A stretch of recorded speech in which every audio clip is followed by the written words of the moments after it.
Want to patent your invention? The chance is near. You've given it heart. Now get it in gear. It's Passage to Profit with Richard and Elizabeth Gearhart. Welcome, everyone, to Passage to Profit. I'm Richard Gearhart, founder of Gearhart Law, a full-service intellectual property law firm. And Passage to Profit, the Inventor Show, is all about entrepreneurs, business people, and the intellectual property that they need to make their businesses flourish. And I'm Elizabeth Gearhart, not a lawyer, but I do work at the law firm. I help with the marketing. Although she does give me a lot of advice. And it's worth what you pay for it. No, I listen very carefully. So we like to start the show. Well, first of all, I do want to say who's going to be on the show. So if you are a baseball fan, if you like watching the World Series every year, you may recognize our guest. And that's all I'm going to say, so stay tuned. If you want out-of-the-box marketing, two heads working with you, bang for your buck, they're coming up. If you have food allergies and you have to go out to eat or like to go out to eat, oh my gosh, this is revolutionary. And if you need to drink water but don't want to drink water, we've got the solution. If you're tired of the flavor of water. Please stay tuned for the whole show. It's really going to be fun, and I'm so excited. But first, we have to torment you with a little bit of intellectual property. Right. So tell us about the patent you found this week. So I owe this to C.J. Robles of Tech Times. I looked up the patent after I saw it. I did not know that it was possible to patent a trajectory. No, I wouldn't have known that either. So please go on. So apparently NASA filed and received a patent for a trajectory for a spacecraft going from Earth orbit to Moon orbit. And it's really a mathematical model. So they patented it as a method patent because it's a mathematical model. And to quote C.J. Robles, he says, as space agencies, people find it strange that NASA patents lunar travel, right? I mean, don't the taxpayers own that? So who are they going to sue with this patent? So, well, they said NASA scientists still work hard to make numerical models of planetary trajectories, so they still have to protect their intellectual property just like all the rest of us. I guess that's Elon Musk is going to rip off their trajectory or something. You know, I mean, come on, give me a break. Is this what our tax dollars are going for? Well, no, it's to get people to the moon cheaper and faster, to make moon travel cheaper. So who doesn't want to go to the moon? I bet there's no COVID up there. So that is our IP in the news. That was a completely useless patent, in my opinion. But I have something that's far better and far more interesting, and that is a musical instrument adapted to emit a controlled flame. So this patent dates back to 1981. So that's when people actually used to play instruments, you know, wind instruments like trumpets and trombones and stuff, but they don't do that anymore. It's all synthesizers. So for those of our listeners who've never heard of a trumpet, it's like a bugle, right, with valves that you press, and that's what makes the music. Well, this inventor, Pat Vidas, decided that he would liven things up a little bit by attaching a gas canister to his trumpet. And when he played, he could pull an extra trigger and flames would come out of the trumpet. So I think that's really a much more significant invention than moon trajectories or whatever you call it. So you may know that I was once a trumpet player. I know that. You know that. And you know that they used to call me Lips? Not know that. Yeah, I played up through high school. Oh, no. I played in high school and college, and then in law school, I was in this blues band, and they called me Lips Gearhart. And it's not because I was a good trumpet player. It was because I was at a frat party after one of our gigs, and I bumped into a door, and my lips swelled up so much I couldn't play for the next couple of weeks. But anyway, if I had this invention, I would have blown everybody's mind up for sure. And even to this day, I think, you know, if we invite people over to our house for a barbecue, why use the barbecue? Why not use the trumpet? You could play a tune, you could blow flames out on the burgers, you could cook them. I think it would be a real fun type of thing to do. So that's my intellectual property story.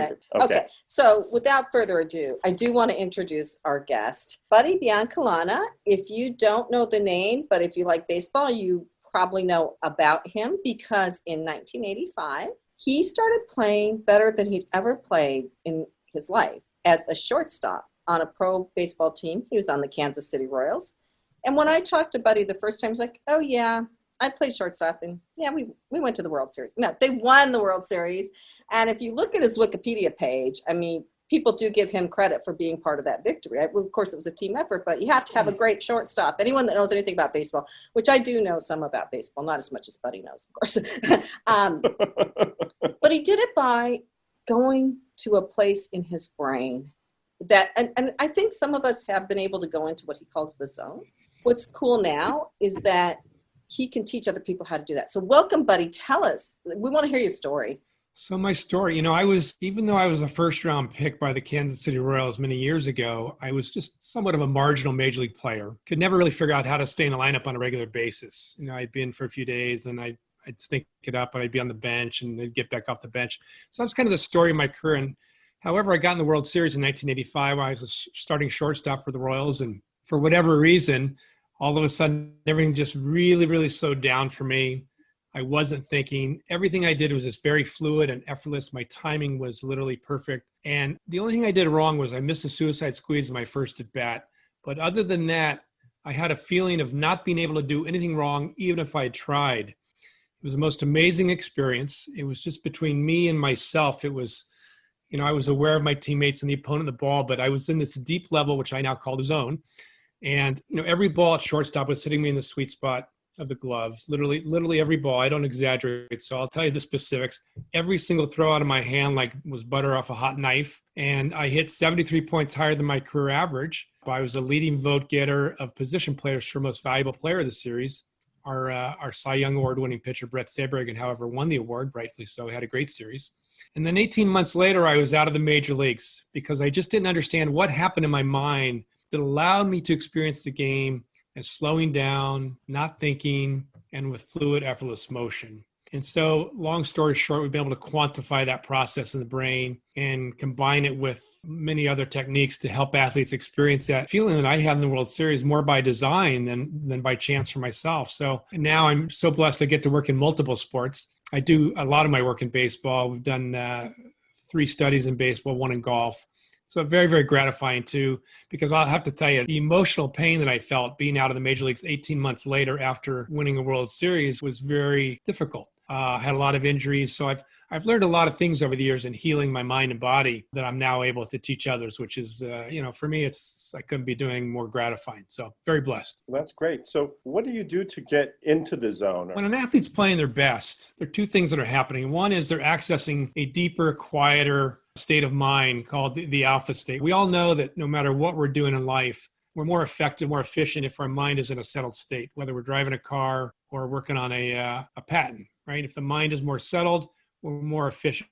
Right. When it comes to sports, one key is to access this deeper, quieter state. This is what happened to me in the World Series.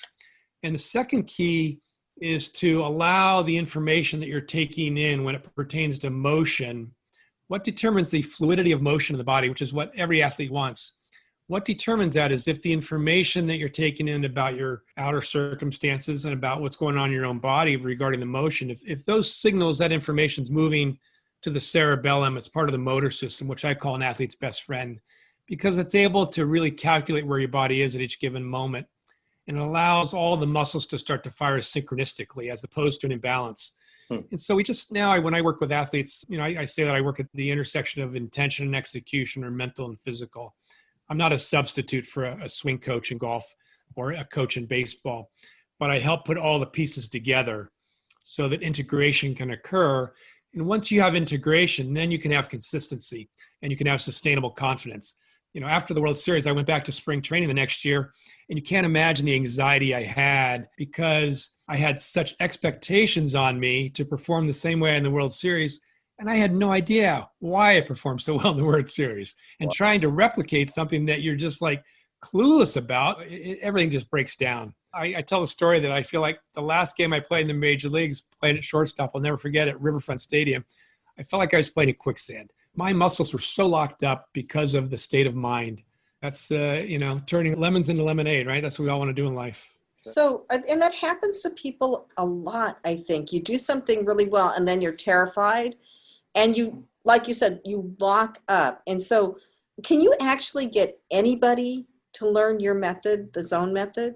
I can. And, there are other things, right? You have to have a holistic approach to life. We could have all gotten up this morning and had 5 candy bars and 10 Cokes, and we wouldn't be as effective today on our podcast, right? You have to have a holistic approach. And because of the challenges in my life and post-career and during my career, I've put a lot of pieces together. But as far as what happens, the brain is the operating system of our whole life, Right. Mm-hmm. And if we don't really understand how the brain functions and we're not able to access it and set things up so that the chances of our success increase, we're just rolling the dice every day. Yeah. And as an athlete, I used to say, if a baseball hitter goes 4 for 4, he goes home feeling good that night, goes to bed, he wakes up in the morning, he's feeling good. I had a great game last night, goes to the ballpark at 2:00. He says, okay, I got to make sure I put my right sock on before my left, put my lucky shirt on. And then I'm just going to hope that I can perform as well tonight as I performed last night without understanding what really happened at the most fundamental level of the mind, the most fundamental level, which is the brain, that allowed me to perform so well last night. And so the confidence just fluctuates. So the whole key is to, once you really understand how it all works, then you can align with it. Right. You align with these laws, and then your chances for success are greater. But more importantly, is your confidence is sustainable. And so when your confidence is sustainable, you're going to feel better. Anytime you feel better in life, you're going to be more effective, more efficient. You're going to get things done. And so that's a little bit about how it all works. Well, that's great. I really appreciate you sharing your story, especially about how you were at such a peak performance level and then how it all sort of went away. I was a minor athlete myself. And, some days you'd play great, other days you wouldn't. And once you've hit that pinnacle, you tend to hold yourself up to that standard for every performance, which is just unrealistic and very difficult to do. And I'm sure there's a lot of athletes out there who experience the same thing. Maybe after hearing your story, they won't beat themselves up so much. I just had a question for you, buddy. How do you overcome or coach somebody through like brain blockages? Say you have a goal in mind, or say you're trying to get to a certain level in any aspect, whether it's sports or it's business. How would you kind of coach somebody through the experience of having like a brain block where you kind of like, it's been harder for you to achieve something because of what's going on mentally? Let's just talk about in sports, but it applies to all of life. But anytime the desired result becomes the priority, that will create a brain block. So if we're working with a coach who's worked on the mechanics, which are very, very important, but if the physical mechanics become the priority over the processes of the mind, that creates the muscle imbalance, number one. And two is the motion won't get stored in what's called the basal ganglia of the brain. But typically, in life, we're so outer directed. The outer goal becomes the priority. Certainly, we have to have the intention for the outer goal. But when it becomes the priority and overshadows the processes of the mind, it becomes very, very difficult. So using techniques to put the mind in a more alpha state and allowing the information to flow to the cerebellum through different drills and concepts and techniques and what I call paradigm shifting thoughts starts to allow one's neurophysiological experience to change and basically strengthens neural pathways that are more conducive for success to be there. As humans, we're either strengthening or weakening neural pathways all the time. The whole key is to strengthen the ones that really work for us. And yet over the years, we've had neural pathways that we've been conditioned not just from our own thinking, but others' thinking and societal conditions and expectations and conditioning that can throw us off. So strengthening the neural pathways that are responsible for fluid, effortless motion with perfect timing, that's the key. And putting the mind in that alpha state, basically by distracting the mind to some degree, is part of it. But it doesn't discount the fact that what I call the kinetic chain in sports, the proper angles are really, really important. It's one thing being relaxed in life, but it's another thing to make sure that the proper sequences, the proper steps are being taken in the proper order, right? Sequence. And when it comes to the body, there's certain angles that are very, very important. So the zone really is different than the flow state. There's a lot of talk about the flow state, which is fabulous. It feels really great to be in flow. But the zone is a little bit different because you're involving physicality of the body. And the brain-body connection is a two-way street. The brain is sending signals to the body is sending signals to the brain. When both are cohesive and doing what they're supposed to do, that's the ultimate experience for an athlete. Buddy, one thing that was interesting to me about your story was that you took what you kind of thought of as a little bit of a failure, but you turned it into a business and you really took your actual success on the field and turned it into a business, figuring out what that was. And I'm just wondering, how did you do that? Did you work with a brain expert? How long did that take you? Like, how does somebody take something they really want to do and learn enough and do enough to make a business out of it? Mine wasn't really a choice, to be honest with you. Sometimes you get in so much pain, physical and emotional pain, that you just find things that work. And that's kind of the story for me. Was I was away from sports for 11 years. I was just so blown out from it mentally and physically that that was it. And I didn't miss it at all. I just wanted as far away from it as I could get. But it was through that healing and some great teachers, Stephen Yellen and others, learning a lot about the brain, Dr. Fred Travis, learning about the brain and starting to figure some things out on my own and exploring and discovering through introspection, look how this works, look how that works. And then, just finding bits and pieces and teachers and breathing techniques and meditation and all kinds of different things, and how to move energy that gets stored in our system that can really undermine our success. And the emotions, right? The emotions are so powerful and will undermine everything that, affect our belief systems. And looking at all that and knowing, for me, looking at the sequence, how to basically undo somebody step by step and build them back up step by step in the proper sequence is kind of what it takes. It wasn't a fun process, I'll tell you that. This picture is on your website, right? Yes, you are sitting here with a TV personality. Can you tell us who that is and what you're doing? That is David Letterman. It was a week after the World Series, and I was presenting him a bat that I used in the World Series, and he was presenting me a hit counter that he was using as part of a little gig he was doing with me during the end of the 85 season when Pete Rose was chasing Ty Cobb's hit record. He said there's also a young player that's chasing Cobb's record, Buddy Biancalana. I had like 50 major league hits at the time. And every now and then, I guess he would bring it out to, on the show, and he'd say, well, let's go to the box scores. And, Pete had 2 hits, and he'd hit the hit counter. He had a picture of Pete's face, and he had a picture of me, and he said, and Buddy had a hit tonight. He hit the hit counter. So, he's kind of making fun of me being a young major league player, only had 50 major league hits at the time, got in the playoffs and the World Series, had a good series. And, then he had me on the show. It was really a fun experience. Who's this guy with the golf club, and what's his significance? Scott Mccarron has had great success. I started working with Scott about 4 years ago when he was just a newcomer on the senior PGA Tour. He had won 3 PGA tournaments over, I think he'd been on it for 20 years.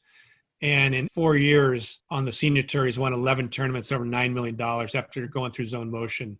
So Scott's been kind of a poster boy client of mine. I do a lot of work on the PGA Tour, as well as Major League Baseball, but Scott's really taken advantage of it. And, it takes really good care of himself, eats well. It does all the things that we need to do in life. It's not all about just what happens in your brain, but it's, doing many things that can increase our chance for well-being in life and joy and success. And the first research project I did, or actually it was a study, was with some golfers, and we showed an increase in the theta state. And over the years, I started to learn more about the theta state. And theta state increases serotonin, and serotonin and oxytocin are feel-good chemicals, right? Oxytocin, the love chemical, serotonin, we all know about serotonin. And I started to notice in working with athletes over the years that not only were they performing better, they were feeling better. They were just more upbeat. And I started to think, I wonder why that is. And so I started to study more about the theta state and learned about the serotonin and oxytocin. And so I realized that, everything we do in life, we do for one reason, because we want to feel good. There's no exception. If you really break it down and think about it, everything we do in life, we do because we want to feel good. And so when we make feeling good our priority over the outer experience, right? Over the outer experience, not only do we achieve the ultimate experience of feeling good, we're better able to achieve our outer experience, which is what we're showing with all these athletes. So we just make the brain state the priority, and a lot of things just happen naturally. And so we can get so caught up in going back to the doing and forcing and nudging and, going after and wanting, all of that's important to take action. But when we take action from the right state of the mind, we're doing it from a better state of well-being. There's more ultimate fulfillment. We're achieving our desire of feeling good, feeling more joy, serotonin, oxytocin, and then we're better able to achieve our outer desires. So we're killing 2 birds with 1 stone, I like to say. Awesome. You know what? We're out of time for this segment, but stick around, buddy, because you can help us with the other segments. And we certainly want to keep talking to you. This has just been absolutely fascinating. People can find you at zonemotion.com.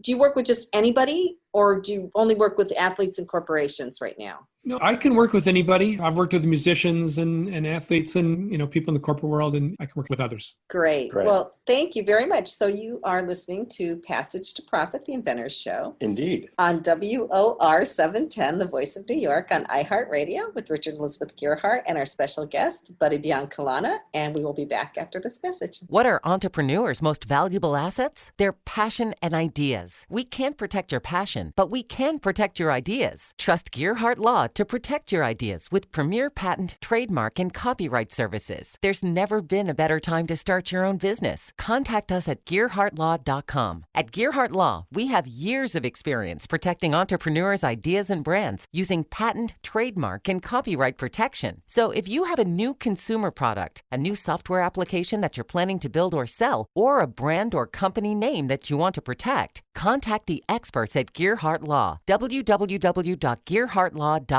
Don't let the wrong protection strategy ruin your business. All of our attorneys are passionate about protection and are licensed and qualified to represent you before the United States Patent and Trademark Office. Don't start your project without calling us first. Contact Gearhart Law on the web at GearhartLaw.com. Together, we can change the world. This ad has been read by a non-attorney spokesperson. Now back to Passage to Profit. Once again, Richard and Elizabeth Gearhart. If you missed our guest speaker, Buddy Biancalana, wow, this is like new age stuff. The stuff he's doing is just amazing. It's brain work. And I love it. You got focus on being happy and keep the goal in mind, but focus on your inner self. What a great message. You really have to listen to what he says to really get it, I think, because he explains it in such a way. But now we are on to our executive spotlight, Eileen Greed and Ted Polmar. And I like to say you get two for the price of one. They like to say you get more bang for your buck, but they have market share communications. So welcome. Tell us all about your marketing agency. Thank you so much, Elizabeth and Richard. We are husband and wife partnership, boutique marketing company, and we work with small and middle market companies as well as solopreneurs and entrepreneurs. And we do pretty much everything marketing for them. I started my company initially when my kids were young and in school, and I was working for someone else. I didn't have the flexibility. And I was also noticing that a lot of small companies at the time could not afford to hire a large marketing or advertising agency. And I decided to just jump in, talk about being in the zone. I never really thought back then about what if, I wouldn't succeed. I just knew I was going to succeed, and I went ahead and started my own firm. And we bumped into each other. We were both divorced at the time, about 15 years ago. Went to camp. We knew each other as kids. That's the funny part of the story. And he recognized me coming out of an appointment and found out we each owned our own marketing company. One thing led to another. We joined forces, put our two companies together, and eventually got married. We continue to have a mission of helping small and middle market companies.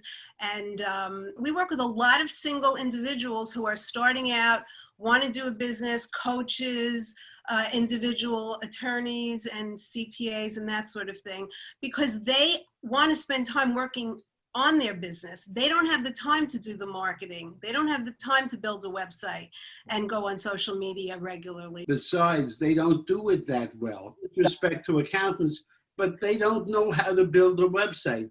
They don't know how to do things that we do day in and day out. So they make money on an hourly basis. So if you take them away from doing their thing, they're not making their money. But if they could find someone to do it for them, they are going to be happier and more successful. You actually dig deep into the product or business. Like you told me you went to a manufacturing site to actually see how they were making their products so you could understand everything about it. So then you knew how to market it. Yes, in order to really do the right job, you have to learn what the company manufactures, the company culture, how the president and the business owners think.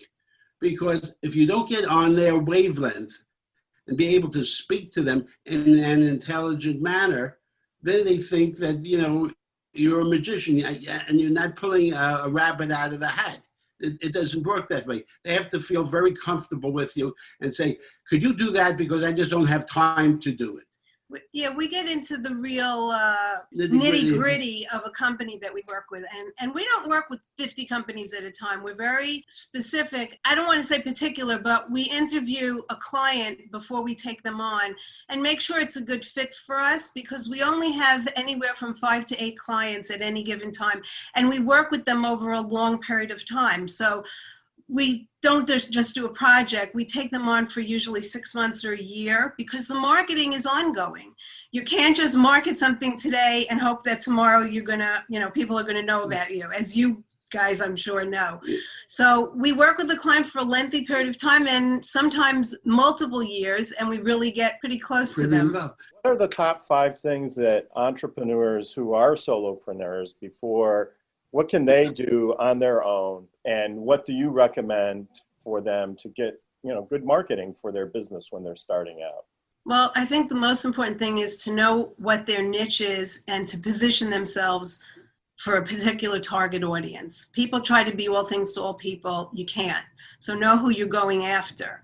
Have a website. It's a necessity today. And there are places you can go now to build your own website if you're not ready to hire a marketing firm. Absolutely, you have to have social media, because that's where people are finding companies and brands and services and products. Do video. Use your iPhone or your cell phone, and do video, because more people are looking at video today and finding it more interesting than reading. That's 4. The first thing is strategy. You have to figure out what you're going to do. Yeah. Spend some time with a pencil and paper. Write down who is your typical client, who can you sell to, why you're going to sell to them, what advantages you have over your competition, and then you could put all these other things into motion. Without a strategy, you're lost. It seems like you dig a little deeper than people that I've worked with in the past. So Eileen Green and Ted Polmar with Market Share Communications, marketshare.com. And so you're listening to Passage to Profit on WOR 710, the voice of New York. We'll be right back. There's never been a better time to start your own business. The opportunities are infinite and only limited by your imagination and enthusiasm. At Gearhart Law, we believe the most successful companies all have one thing in common. They start with a solid foundation first. Gearhart Law has years of experience protecting entrepreneurs' ideas and brands using patent, trademark, and copyright protection. So if you have a new consumer product, a new software application that you're planning to build or sell, or a brand or company name that you want to protect, contact the experts at www.gearhartlaw.com. Our professionals will create a custom strategy designed to fit your needs and your budget. All of our attorneys are passionate about protection, licensed and qualified to represent you before the United States Patent and Trademark Office. Don't start your project without calling us first. Visit GearhartLaw.com. Together, we can change the world. Visit GearhartLaw.com. This ad has been read by a non-attorney spokesperson. Passage to Profit continues with Richard and Elizabeth Gearhart. The Inventor Show and our special guest buddy, Biancalana, and Eileen and Ted from Market Share Communications. And if you haven't heard the first part of the show, you really should, because it's just been some outstanding content, some great thoughts, and some great information and advice. You can catch up with us on our podcast, which is available on the iHeart website, as well as everywhere else where podcasts are shown. And now we are moving on to our Cultivate segment. Kenya, tell us what's served up today. Yes, so on Cultivate, we talk about contributors to the culture. And this week, sadly, we're going to be talking about Chadwick Boseman. So if you don't know who he is, he was the Black Panther. A lot of people don't realize he was in multiple movies beforehand, before even Black Panther. He actually played Jackie Robinson in a biopic years and years ago. And he recently just passed away, sadly. And I just wanted to pay a tribute to him today and talk about, we're talking about marketing, we were talking about branding, we were talking about being in the zone. And I really want to think it's important to talk about the power of a brand and how it transcends into a legacy, because I think he really brought that to life for us. What a lot of people don't realize when he was taping Black Panther, he was struggling and battling stage 4 colon cancer as he was going. And we were talking with Buddy about just the power of being in the zone. And I'm like, geez, I can't imagine even having to deal with such a horrific disease like that, and then having to stay focused and really be in a place where you had to deliver. And one of the things that was so powerful about his contribution to the culture was the fact that he was able to take the opportunity that he was given and really be the first Black superhero, right? So he took these opportunities and he built this brand that I'm not sure sometimes we realize, like, as things are happening, what we're actually accomplishing and what we're contributing as these experiences are going on. But the power of his brand and how it really is going to attribute to his legacy. So I wanted to mention him today because it was trending, and then I just felt like it was the right thing to do. And I have not seen a negative thing about him at all. Like, people loved him. Yeah. And apparently he was just a very good soul, a very good heart, and really attracted the good in people. So it is very sad to lose someone like that. And so much courage. I know that colon cancer is a very painful type of cancer, and to be able to make that legacy under those circumstances, I think is a testament to his power to make his imprint on our culture. And I'm sure he's a wonderful role model for so many young people out there. And it's sad that this had to happen. Yeah, it definitely is. And I think what people don't, well, a lot of people don't realize is he kept it a secret for 4 years. So it's not something that he publicly shared, which I was like, wow, you know, sometimes we get in a situation where we have to deal with these things internally. And I just, again, attributes to his strength and his resilience of just being able to fight something and at the same time being able to offer something of magnitude to the culture. I think it's a very nice tribute to him, and we'll always have his films to watch, and so his legacy will live on. So now I get to talk a little bit about Fireside. For those of you who have seen this before, Fireside is a video directory of small business. I have a YouTube channel and I have a website, and I interview small to medium-sized business owners. And it's a different platform than the way a lot of things are being done right now, because I tell them that I am the cracker that holds the cheese and they're the cheese.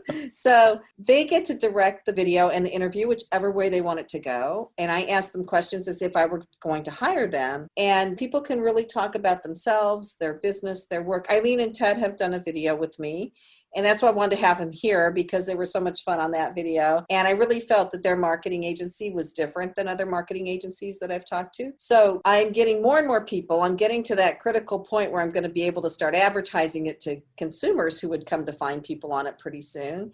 And I'm having a ball with it. You know, I love interviewing people. I love talking to people. I love hearing their stories. And I've been doing custom thumbnails using Canva. And those are really fun too, because lets my creative side come out a little bit. So anybody that wants to do a video interview with me for Fireside, and it's video, it's very visual. So if you have a consumer product, I encourage people to put that up there, put short video clips of their own in there or whatever. Yeah, video is where it's at now. So if you're out there in the marketplace and you don't have video, then you're not keeping up. So Fireside is the perfect place to do that. And where can they find Fireside? Oh, so it's fireside.directory is the website, and the YouTube channel is Fireside Directory. And the YouTube channel has a lot of videos on it. Not as many people have started their pages on the website. I'm encouraging them to do that. I think there's a little bit of a tech barrier there. I'm working on a video to show people how to actually use the system and get their page on Fireside. We'll be right back with more Passage to Profit right after this message. Hi, I'm Lisa Askley's the Inventress, founder, CEO, and president of Inventing A to Z. I've been inventing products for over 38 years. Hundreds of products later and dozens of patents. I help people develop products and put them on the market from concept to fruition. I bring them to some of the top shopping networks in the world: QVC, HSN, eVine Live, and retail stores.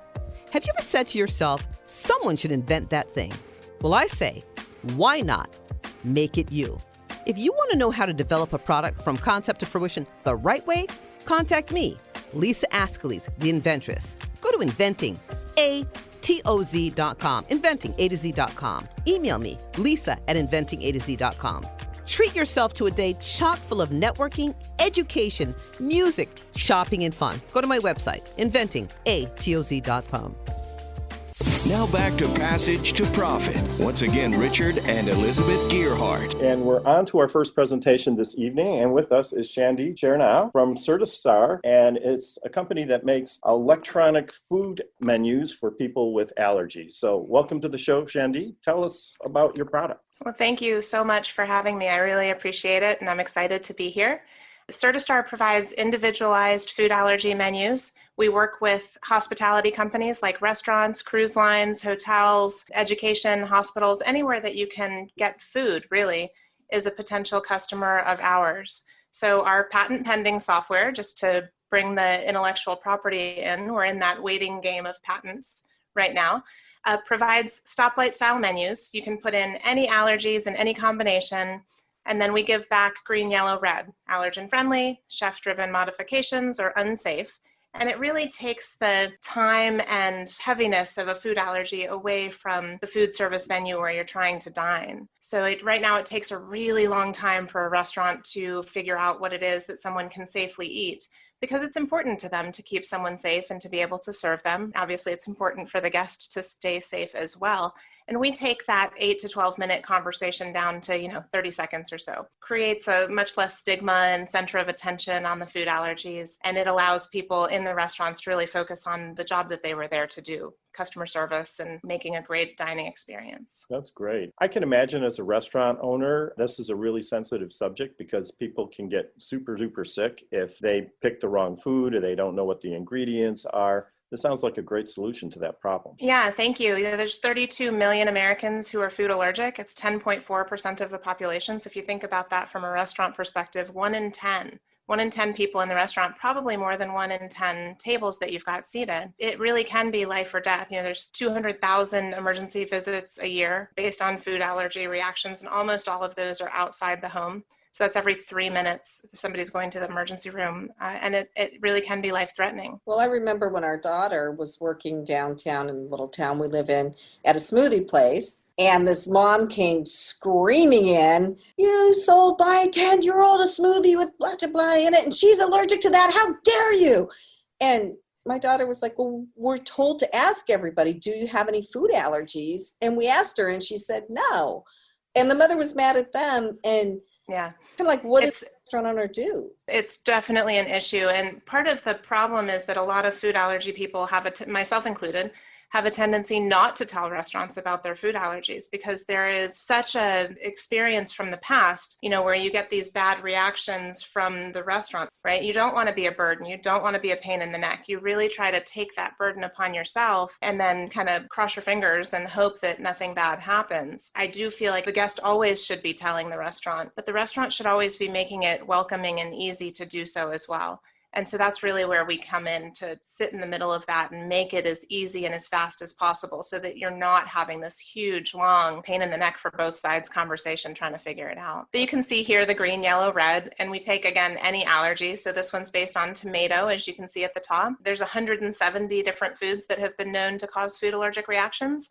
And most allergen menus, most restaurants are prepared to deal with the top 8. Oftentimes I'll walk into a restaurant and say, "Hey, we got to have the food allergy conversation." And they say, "Here's our gluten-friendly menu." I say, "I love gluten. I can have it. It doesn't hurt me. But I can't have pork, and I can't have shellfish, and I can't have nuts." And so we need to have a different conversation than maybe you've been trained to have. And so Certistar, again, just makes it super duper easy on both sides of that conversation. So if you type in tomato and search, then it comes up with a list of foods, and you can eat the foods in green with no problem. Yep, and yellow is you can eat them with no problem, but there's some modification that the chef has allowed for.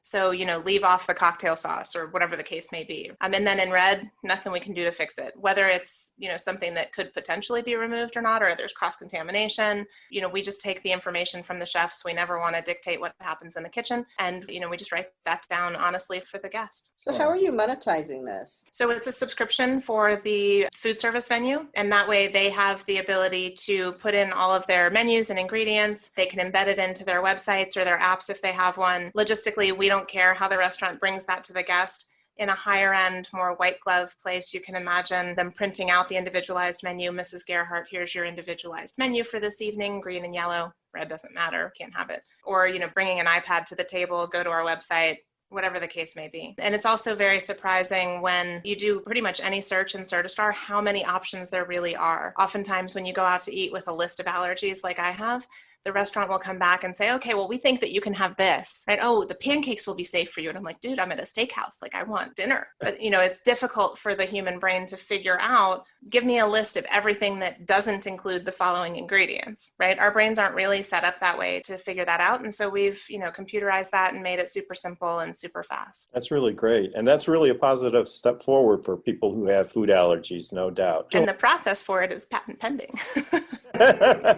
Well, congratulations on making that decision. And I really hope that you get a good, strong patent and that it helps you protect your market, which is what patents can do. Shandy, where can people find out about your product? So on our website at certistar.com or on any of the social media channels at Certistar. You can also call us at 833-EAT-SAFE. I like that. That's great. And restaurants have suffered a lot during the COVID crisis, but I would imagine now a lot of restaurants are reinventing themselves, and it's the perfect time to take a look at this product and integrate it into their business model as they reopen. So hopefully they'll be doing that. We'll be back with one more presenter right after this message. What are entrepreneurs' most valuable assets? Their passion and ideas. We can't protect your passion, but we can protect your ideas. Trust Gearhart Law to protect your ideas with premier patent, trademark, and copyright services. There's never been a better time to start your own business. Contact us at gearhartlaw.com. At Gearhart Law, we have years of experience protecting entrepreneurs' ideas and brands using patent, trademark, and copyright protection. So if you have a new consumer product, a new software application that you're planning to build or sell, or a brand or company name that you want to protect, contact the experts at Gearhart Law, www.gearhartlaw.com. Don't let the wrong protection strategy ruin your business. All of our attorneys are passionate about protection and are licensed and qualified to represent you before the United States Patent and Trademark Office. Don't start your project without calling us first. Contact Gearhart Law on the web at GEARHARTLAW.com. Together, we can change the world. This ad has been read by a non-attorney spokesperson.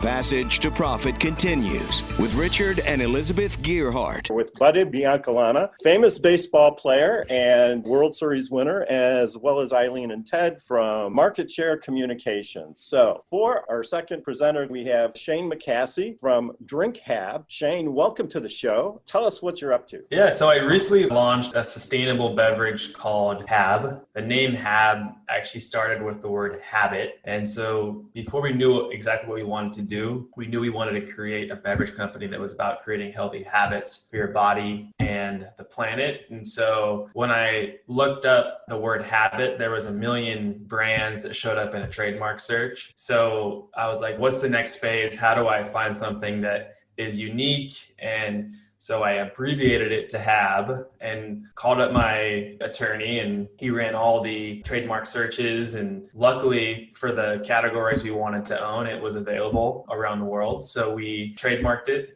right away and started building the business. So we developed what we call a bit, but it's a small tablet that pairs perfectly with your reusable water bottle or canteen. And the whole idea is that a lot of people don't like water. They get bored with water, and when they want a flavored water, they go to a plastic bottle or aluminum can. And we wanted to eliminate the need for any bottles or cans, to eliminate waste as a whole. So you drop the bit into water using your reusable water bottle or canteen, and it gives you great tasting fruit flavored water with no waste. And so our HAB promise is that we give you great taste in a plastic free, low waste supply chain, and we never use any artificial ingredients. Going back a few years, I started living more sustainably in my own life. I was eliminating plastic bottles, eliminating single-use waste from my life. But when I wanted that flavored water, I had to turn to a plastic bottle or aluminum can. And so I was just sick of looking down at my trash bin or my recycle bin at the end of the day, and I'd see 2 or 3 bottles or cans every day. And I'm like, well, this is my personal passion of being more sustainable. I want to turn this into a business. I've spent the last 15 plus years working in the health and wellness space. I've worked at brands like Muscle Milk, Tone It Up. And so I've always had an entrepreneurial spirit and have been a part of some really exciting, fun startup businesses. And,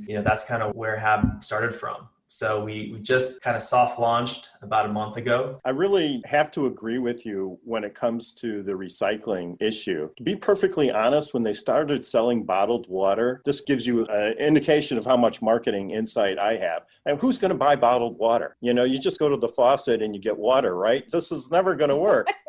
And now it's like we're trying to figure out ways to get rid of bottled water, right? Yeah. It really is a nifty idea. What kind of flavors do you have? We launched with 2 flavors because we wanted to kind of keep things simple. So we have a clementine and a lemon lime, and we have 4 or 5 more flavors in the works. You know, we wanted to make the lifestyle or the habit of being sustainable fun. So we're going to be rolling out new flavors every 4 to 6 months. So we have some really cool and exciting flavors in the works. The plastic problem and the waste problem is a real thing. I read a stat the other day that a full semi-truck of plastic enters the ocean every minute. Wow. So the little habits and things that we can do in our daily lives to eliminate some of that waste can ultimately do the world good. So what goes into the tablets that people put in the water? Hab is, like I said, it's all natural. So we use only natural flavors. Our natural flavors basically utilize fruit essences, fruit essential oils, and different spices to create the flavor. We have vitamin C, so you actually get over 200% of your daily value vitamin C per serving. And then to basically make the reaction happen, you have sodium bicarbonate that makes it fizz. Otherwise, the tablet would just sit there. We went through over 60 versions of the tablet to get to this final version. We wanted to be a clean label that people could read and understand. It's a super smart product. What people don't realize, or else they should realize, that water is probably or going to be one of the biggest commodities going into the next century, right? I mean, as everything's going on with people's health and the health is declining, water is very essential and it really helps. I'm a big alkaline water drinker, so I take my glass jugs to a place and I get fresh water every single week. So I totally get where you're coming from with drinking out of glass as opposed to drinking out of plastic. People don't realize how dangerous it is with water sitting in a plastic container. It's melting into the sun. Stuff's going into your water. God only knows what we're drinking. So I commend you on creating something that's not only sustainable for people's health, but really is a solution to almost a water crisis that we're having here in this country with bottled water. Thank you. Yeah, no, I mean, there's obviously the environmental aspect. There's the health benefits of not using plastic, but there are so many things that water are tied to: mental health, physical health. And so many people don't drink enough water, whether they don't get around to it or they just don't like the taste. So I think the idea is that Hab can hopefully bridge that gap of making water taste better and hopefully making people consume more water. Where can you buy it? So right now, we're only direct to consumer, so you can buy it on our site. It's drinkhab.com. The plan is to keep it direct to consumer for at least the first year, and we've already gotten such great feedback from our customers. You know, we really listen to the customer. I think it's such an important part of growing a business from the ground up, is you got to listen to what people are saying. Being that we have some experience with the beverage company and we do know what sells, now your story is fabulous. And there are certain keywords like all natural, that goes over with almost the entire population. And we have to tell them that it tastes good too, because people don't like the taste of water. So what's the other alternative? Give me something that I want to drink, that I get pleasure from. We always look for the result. So therefore, you have to actually tell them all natural and it tastes good too. Oh, I got that.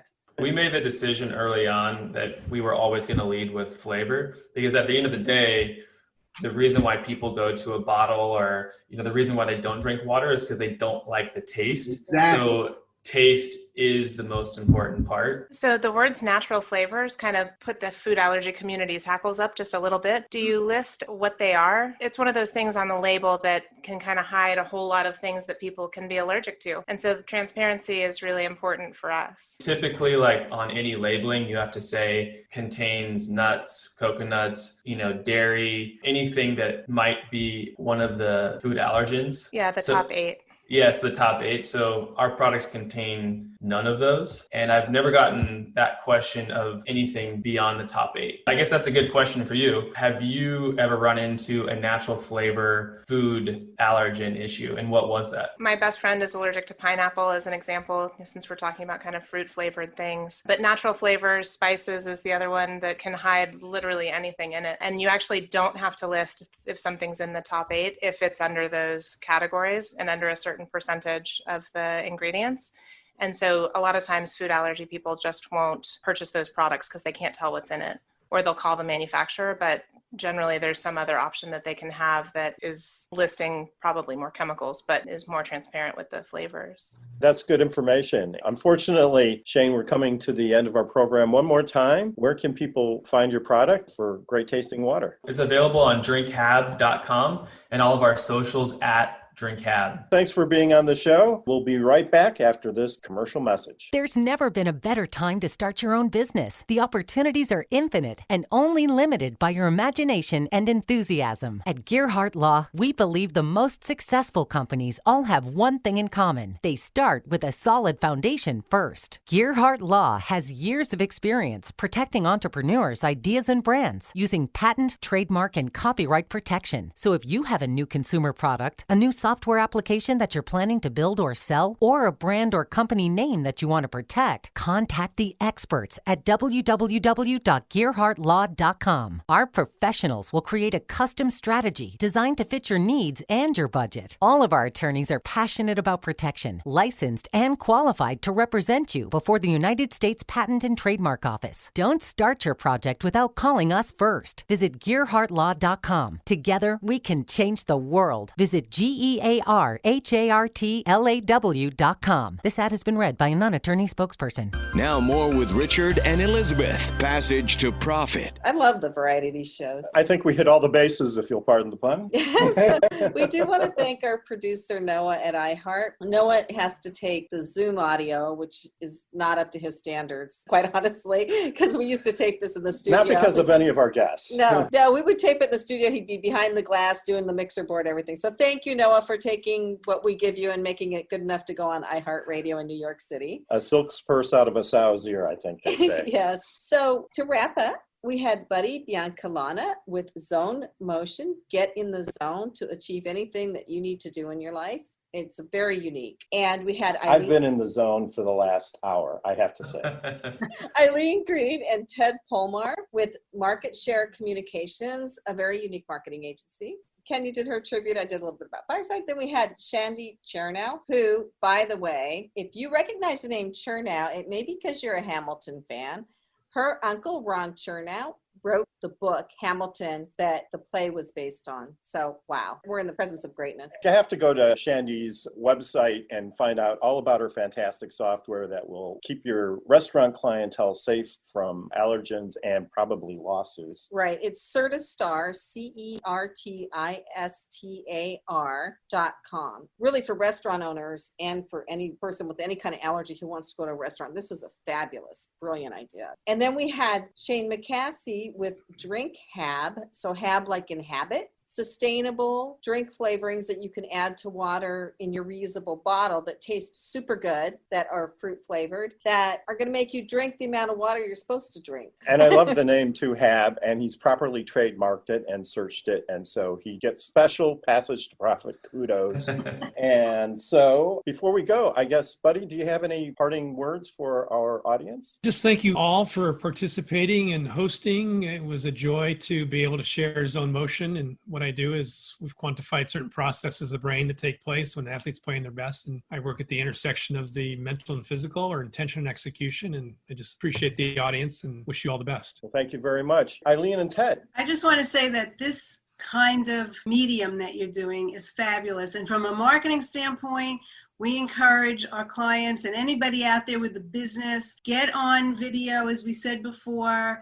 network with people, get to know people. It's the best way to grow your business. It really is. And meeting people face to face. And this virtual world has Fabulous. really been terrific for a lot of companies. So thank you for the Thank you. opportunity. It was wonderful. You're very welcome. And Kenya? Creative content is the name of the game. So I love to see what everybody's doing in this space. And I just encourage the creativity to thrive. So I was happy to be a part of this conversation today. Kenya Gibson from iHeartMedia, by the way. They are absolutely ace when it comes to digital media, not just an entertainment company. And if you do have any digital needs, make sure that you contact Coach Kenya. Kenya, where can our listeners reach you? Oh, they can email me. My first and last name, it's Kenya, just like the country. My last name is Gibson with a P, Gipson at iHeartMedia.com. Thank you very much for listening. We love our listeners. We love when you tune in. Find us on social media, Passage to Profit Show. Follow us on Facebook, Instagram, and Twitter. This is Richard and Elizabeth Gerhardt signing off from Passage to Profit on iHeartRadio, WOR 710, the voice of New York.